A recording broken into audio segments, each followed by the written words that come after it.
story for June 5th. What time I am afraid. There was once a man named Jesse. He had a big family of children, and he loved them very much. David was one of Jesse's boys. All the children were older than David. He was the youngest child in the family. Jesse wanted David to be a brave boy. He did not want him to be afraid of anything.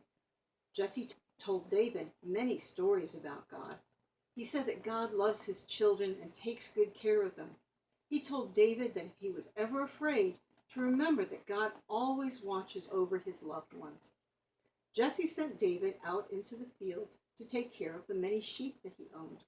Jesse told David that a shepherd boy must never be afraid. Day after day, the boy watched over his father's sheep. Sometimes he was very lonely. There was no one to talk to.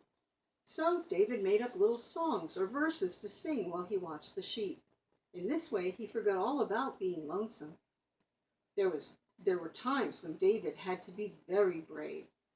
Once a lion tried to take one of the sheep. David was not afraid. He killed that lion all by himself.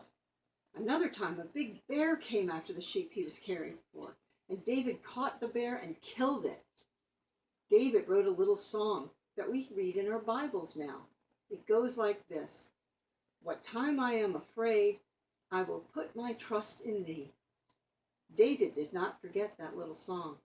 He knew that if he ever was afraid, he must remember that God would watch over him and care for him always. That's all. Good night, sweet dreams. Remember, I love you, and God does too.